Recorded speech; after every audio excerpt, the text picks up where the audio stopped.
19 together. At the end of this year, the process of transition to our new relationship with the EU will be completed. I and colleagues across the Cabinet are determined to ensure that Northern Ireland benefits fully from the opportunities that will bring. I'm sure that all in business will welcome the announcement from the Secretary of State. Mr. Speaker, you know, it's a rare privilege to ask a question in the House of Commons. You would have thought they could come up with something better than that. I have to. All I want to say to her is that this is a global pandemic that this government is dealing with extremely effectively at a medical level, and what we want to do now is, in a COVID-secure way, not only get our children back into school, because that's what's happening today, in spite of the I don't know where she's been on this question, but in spite of the leader of the opposition and his colleagues. And what we also want to do is get our country economy back on its feet again and get us back to work. So I hope that she and her colleagues will say that it is also safe to go back to work in a COVID-secure way. Thank you, Mr. Speaker. My right honourable friend will be well aware that, welcome though it is, the start of the new term this week will be challenging for all schools. It will be particularly so for Burton Green Church of England Academy in my constituency, where HS2 has just closed the road that many parents use to access the school. It's done that for several months with little notice or consultation, and contrary to assurances given during the passage of the HS2 bill. This is not, as my right honourable friend well knows, the first or only example of high-handedness or poor communication on the part of HS2. So will he please help me to require of HS2 that it does better for the people of Burton Green and elsewhere on the route? Yes. Prime Minister. Well, yes, Mr. Speaker. Well, I heartily endorse, I'm afraid, the sentiments that he's expressed. Anybody who's worked with HS2 over the last few years will know that they do treat local residents with, I'm afraid, a high-handed approach, or have done. And what I can tell him, however, is that where there is damage to local roads, HS2 will pay compensation. I will certainly take his point up with HS2. Osborne. Thank you, Mr. Speaker. Low public confidence and social distancing measures means many businesses are struggling. If the job retention scheme ends in October, there will be catastrophic consequences for workers, businesses and the economy. So despite earlier waffle from the Prime Minister, I'm asking him again, will he commit to extending the job retention scheme, or are we to expect more government incompetence resulting in unnecessary redundancies and further strains on our already collapsing economy? Prime Minister.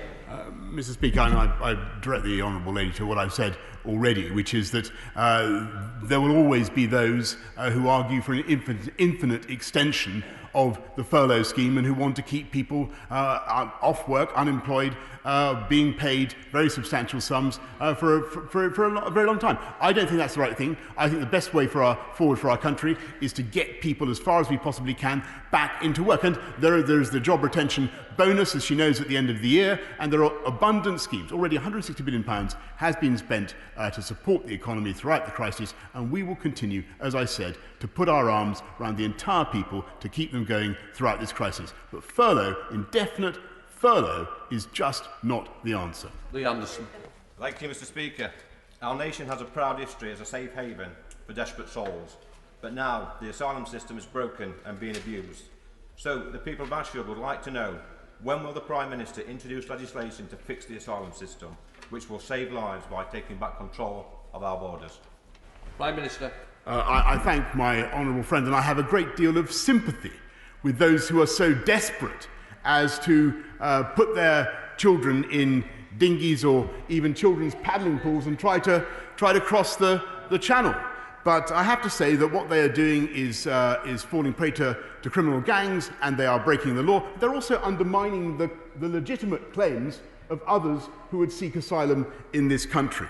And that is why we will take advantage of leaving the EU by changing the Dublin regulations on returns, and we will address the rigidities in our laws that make this country, I'm afraid, a target and a magnet for those who would exploit vulnerable people in this way. Gavin Robinson.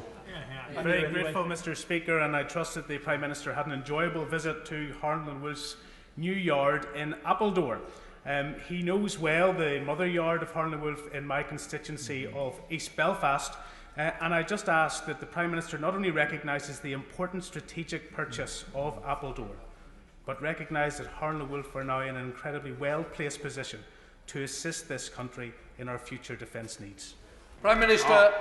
Well, I'm grateful to the honourable gentleman, and yes, it was incredibly exciting to go to Appledore and see the potential of that yard, and to see what Harland and Wolff is doing there. And also, of course, he's absolutely right in what he says about the potential for various other contracts, both in Devon and in Belfast. But I can't give him now the kind of guarantees that he wants over this dispatch box. But watch this space.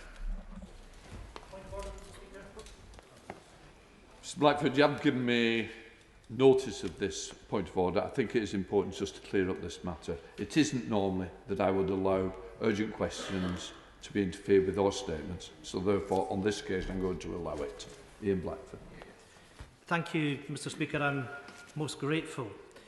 On Friday the 21st of August, the Daily Mail ran a front page story revealing the location of the Prime Minister's holiday in Scotland.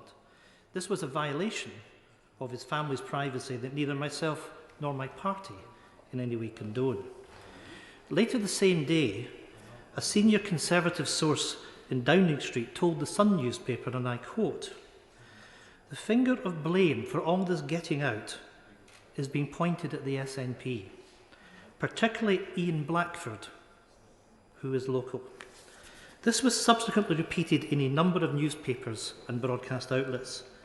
This allegation and briefing was entirely and deliberately false. It was a targeted political smear from the Prime Minister's office. The photographer who provided the material for the original Daily Mail front page later confirmed that I was not the source in revealing the Prime Minister's location. A location, I might add, I was not even aware of. However, by this point, the damage was done. This matter has not only been the worst kind of political smear, the false allegation has equally resulted in security implications for myself and my family, given its serious and personal nature. You know, I can see the Prime Minister pulling a face, but all you have to do is to go to social media and see the threats that I was then forced to witness. It is a very serious situation when the apparatus of the UK government can be deployed in this way, manufacturing false briefings in order to attack an opposition politician. I raised this issue with the Prime Minister's office in writing. However, as I have not received a response, I am raising this point of order today to ensure these false briefings are now stopped and are never repeated for any parliamentarian.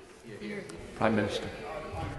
Mr Speaker, may I first of all say what a wonderful staycation holiday I had in the Right Honourable Gentleman's constituency. What a fantastic part of the world it is, and how thoroughly I commend it to everybody. It's absolutely beautiful location. He's very lucky to represent it. On the substantive point that he raises, I'm very happy to accept the assurances that he gives. However, I just draw his attention to, he talks about going to social media. I draw his attention to a tweet by a chap called Torquil Crichton on 17th of August, saying, "Ferocious midge count in Wester Ross tonight, I hear, must be bad if you're fair-skinned and camping," and to which an account that purports to be the Right Honourable Gentleman, but I'm sure it isn't because of what he has just said, says, "I wonder if an education..." Can I just say what I'm very concerned about is the security implication to the Prime Minister and the security implication to the leader of the SNP. Please, can I just say to everyone, let's be very, very careful and let's learn.